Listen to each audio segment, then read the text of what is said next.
Amis auditeurs de la radio Maria, auditeurs de la fréquence sacrée, bonjour.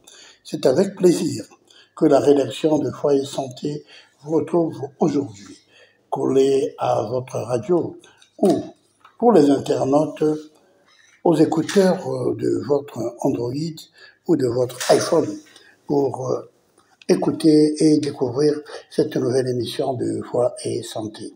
L'impression, c'est le mot fétiche des marketeurs, des publicistes, des footballeurs du Brésil, Vinicius Junior, Ronaldo Nazario, Ronaldinho et le roi Pelé ont impressionné le monde.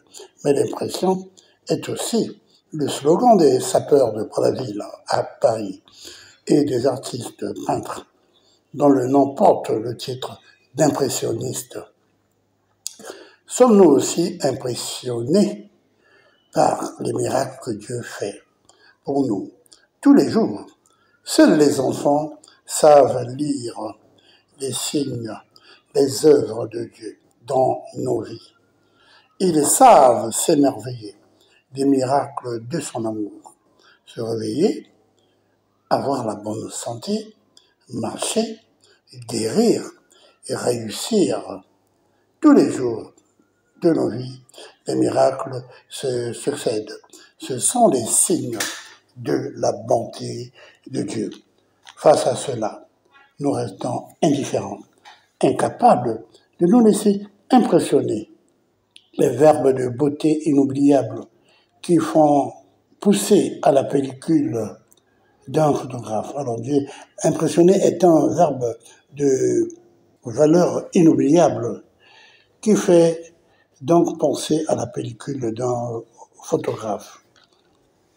Nous devons photographier les œuvres de Dieu dans notre esprit pour qu'elles s'impriment dans nos cœurs et les développer ensuite dans nos vies par nos actes, nos actions, à travers de nombreux gestes de bien, pour que la photographie du bien, d'amour, devienne toujours plus lumineuse en nous et à travers nous.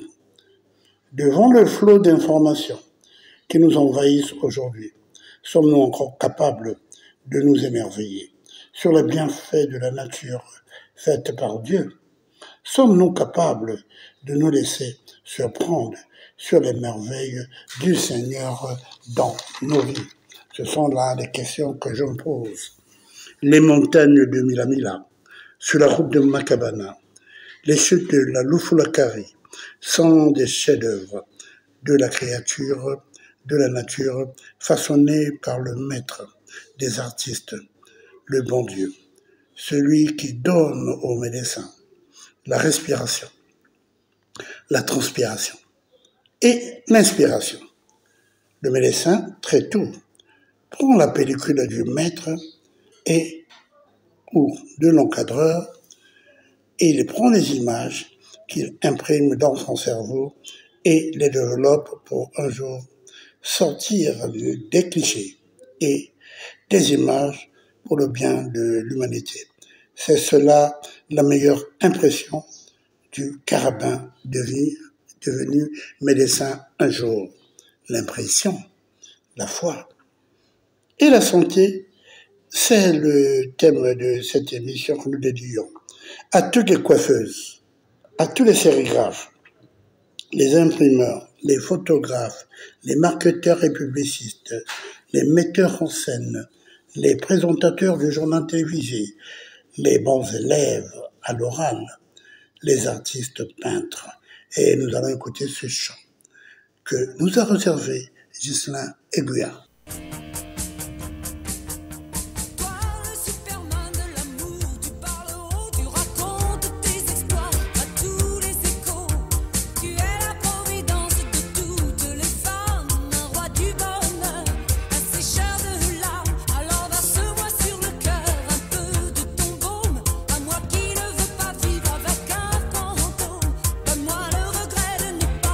Voir que nu plutôt, tu tombes bien dans ma vie. J'ai besoin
Histoire de la maladie.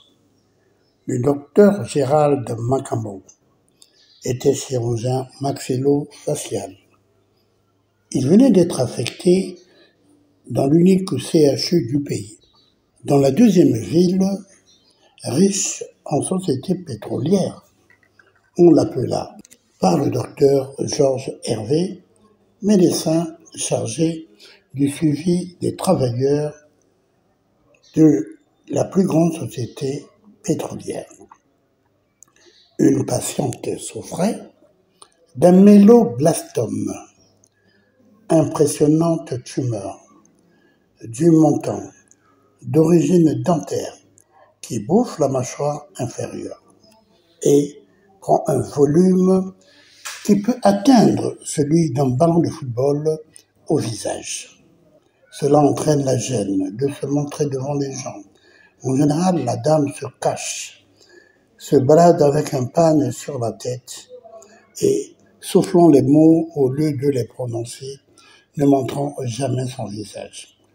Le docteur Macambo opéra en 2 temps cette tumeur. Dans un premier temps, il prit une côte qu'il tailla à la longueur de la mandibule de la patiente. Une côte thoracique cartilagineuse et flexible.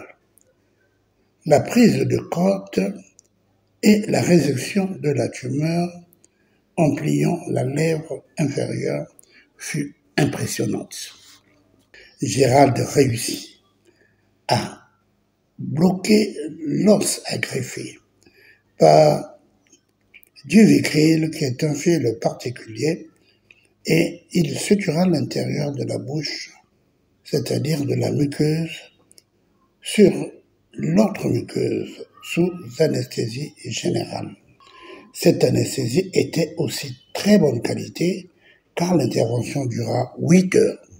Autant le mal était surprenant, autant le résultat en post-opératoire était surprenant et satisfaisant. La côte insérée prit l'arrondi du menton et s'aligna avec les joues. Madame Bijou retrouva un profil normal. Le docteur Georges Hervé, abasourdi, étonné, impressionné, surpris du résultat et du sérieux de son compatriote, s'arrangea même à doubler ses honoraires.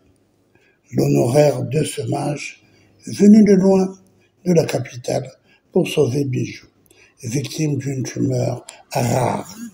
La foi de Bijou l'avait sauvé. Et nous allons ponctuer cette émission par ce chant d'Orphée Roméo, officier de santé, ta mission est sacrée.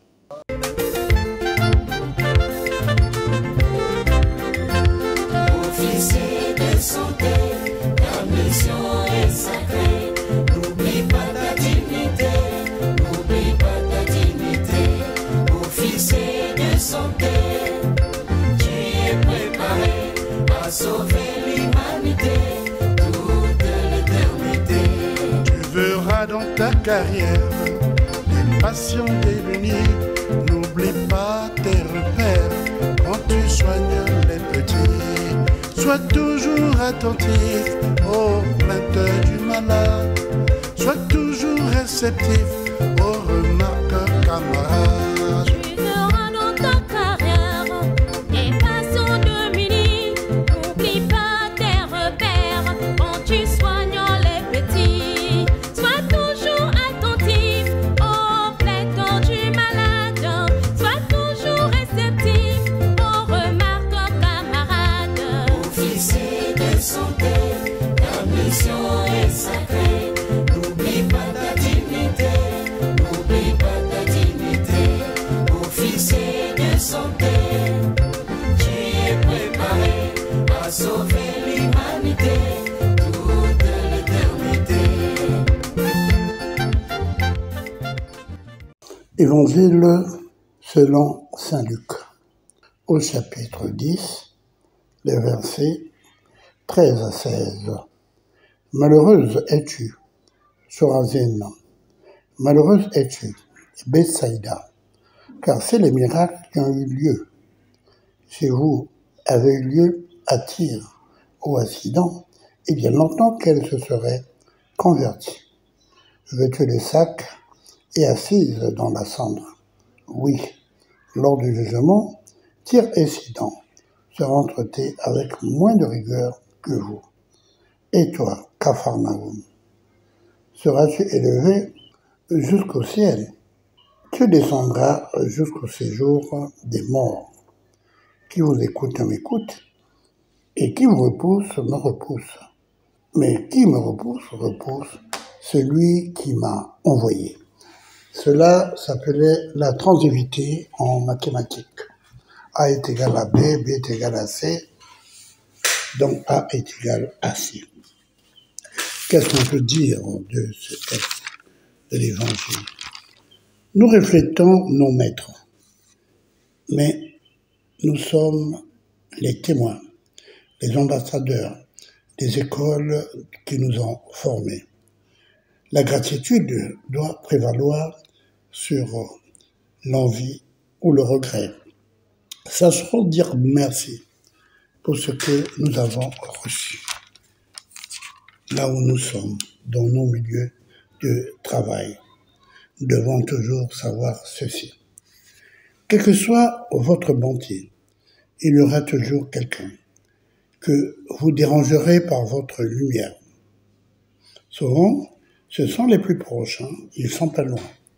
Les amis, les parents ou les collègues qui ne veulent pas de votre réussite, ne veulent pas que vous brillez.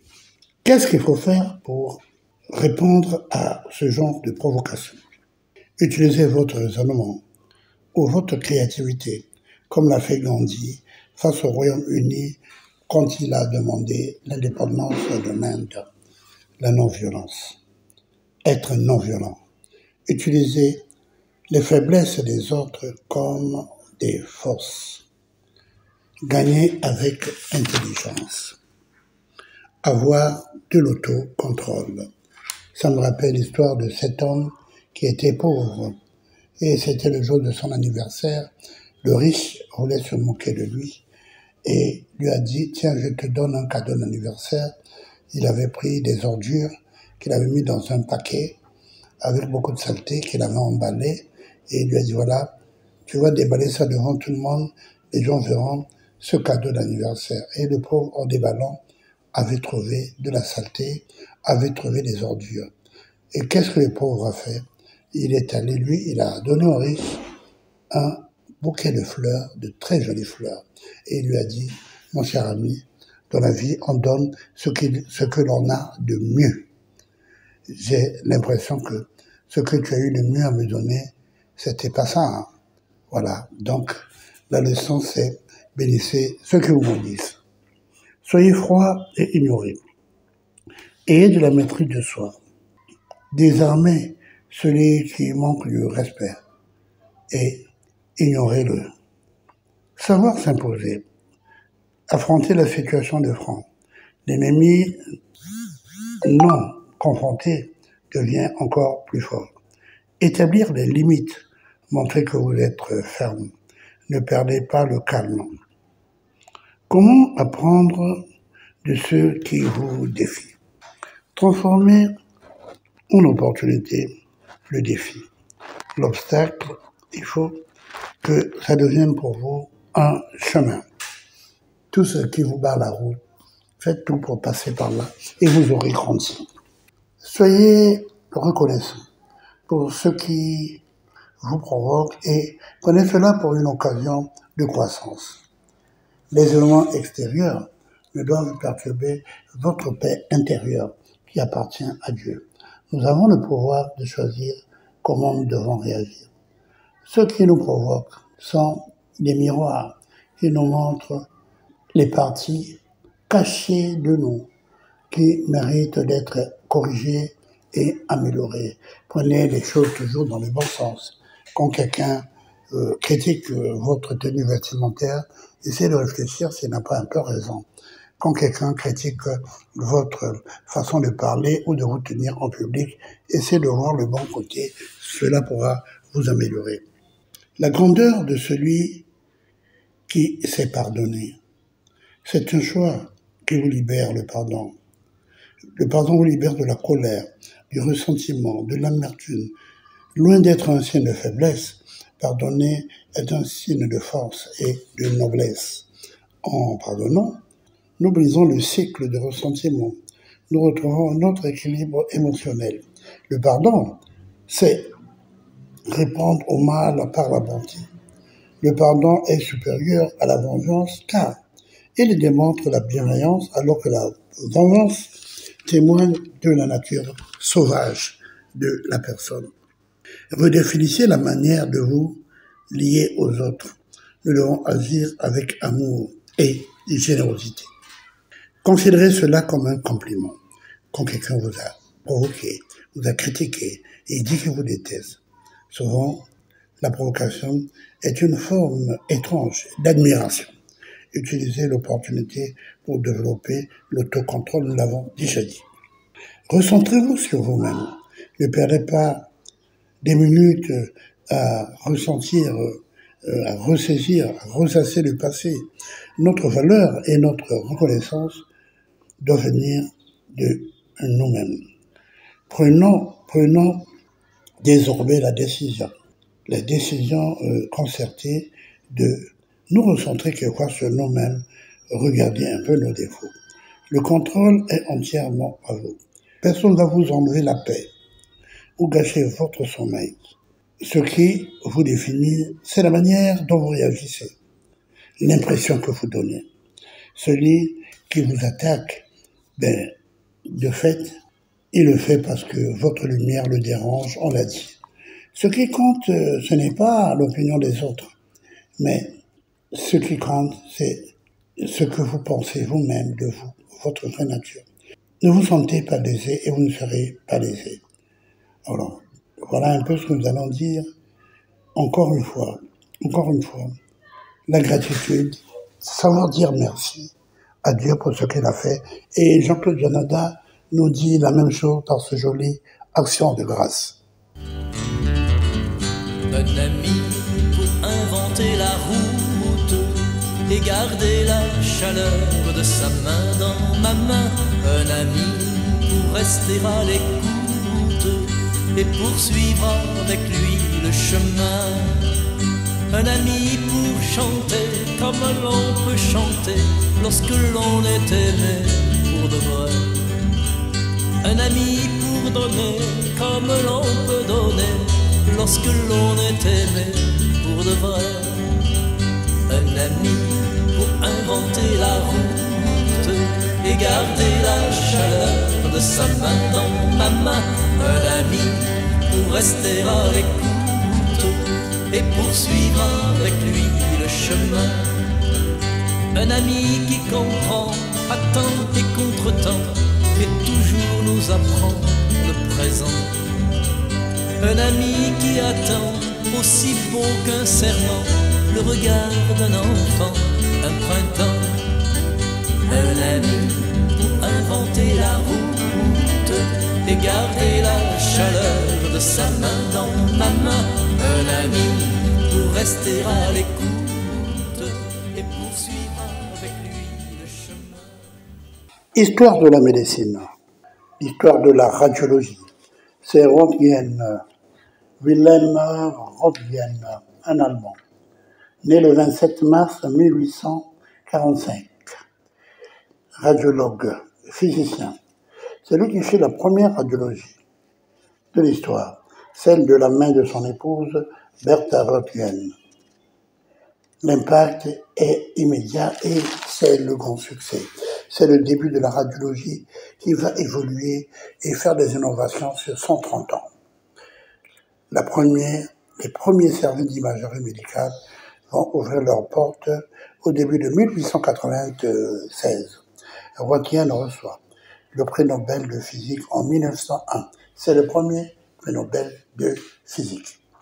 L'image est créée par la différence d'opacité des tissus au rayon X. La radio ressemble à une ombre chinoise. Les os sont blancs, les tissus mous, muscles, peau, graisse sont noirs. 1970 voit apparaître le scanner. Au rayon X, on couple le traitement des images par l'informatique. C'est Huntsfield qui est le premier à développer cela.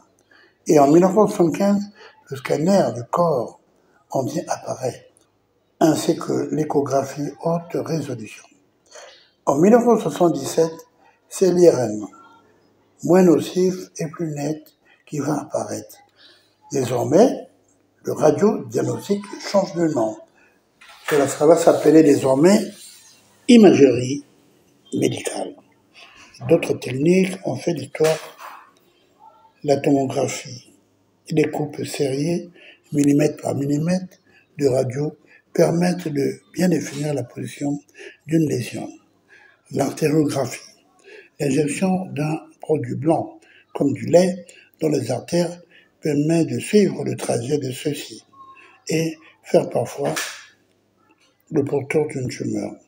Le lavement barité, le TOGD, le produit opaque soit bu, soit injecté dans le rectum et le dessin de l'œsophage au rectum en passant par l'estomac, l'intestin grêle et le côlon ou gros intestin est fait, c'est-à-dire tout le tube digestif.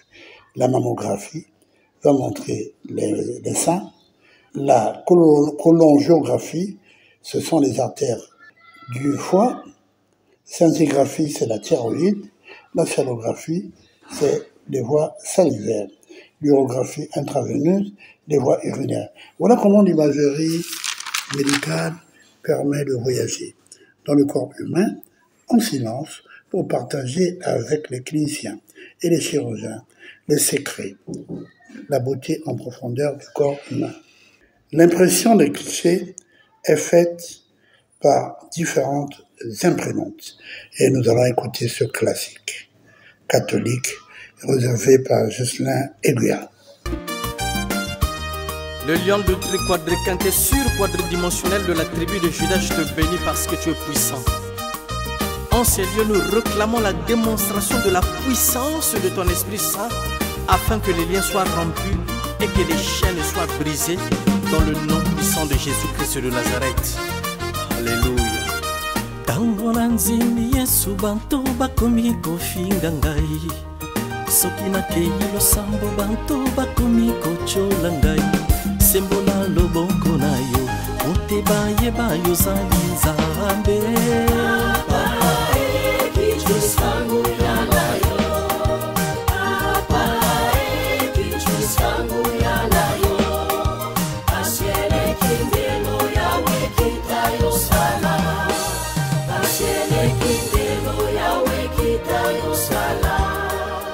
bato mokili balobi losambo eza ya bambola solo liloba na yo elombi mbongola bolo eza ya yo bambola bana bayo ponte bayeba yo zali nzambe na nguya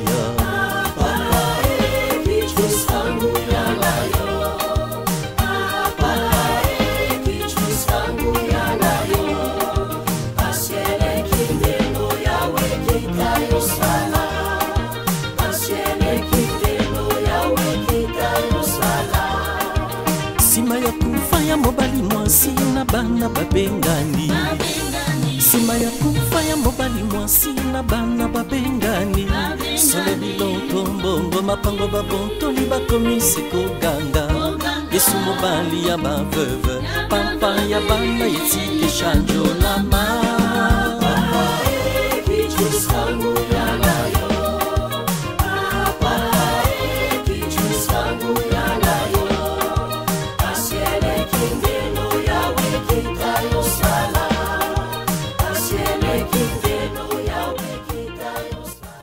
Nous allons prendre cette partie du livre de l'Ecclésiaste ou Qoélette, le chapitre 11. Lance ton pain à la surface des eaux, car à la longue tu le retrouveras. Donne une part à 7 ou même à 8 personnes, car tu ne sais pas quel malheur peut arriver sur la terre. Si les nuages se remplissent, ils déversent la pluie sur la terre. Qu'un autre tombe au sud, aussi bien qu'au nord, à l'endroit où il est tombé, il reste. Qui observe le vent ne sèmera pas. Qui regarde les nuages ne moissonnera pas. De même que tu ignores le cheminement du souffle vital, comme celui de l'ossification, dans le ventre d'une femme enceinte. Ainsi tu ne peux connaître l'œuvre de Dieu. Lui qui fait toutes choses.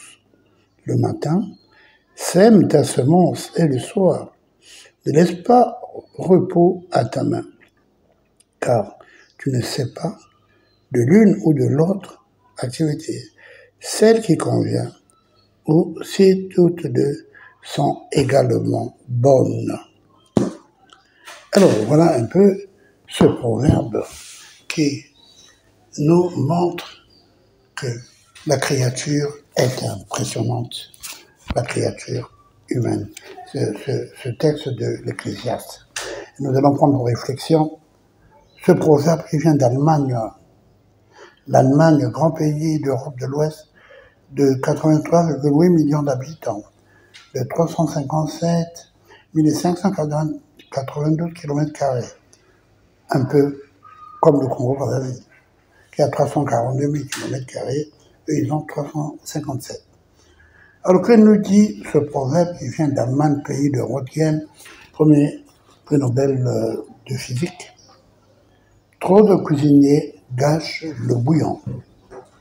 Trop de cuisiniers gâchent le bouillon. Il ne sert à rien d'impressionner par le nombre, mais c'est la qualité qui compte. Amis auditeurs, nous sommes arrivés à la fin. À l'atterrissage de cette émission de foi et santé, j'ai cité l'impression, la foi et la santé.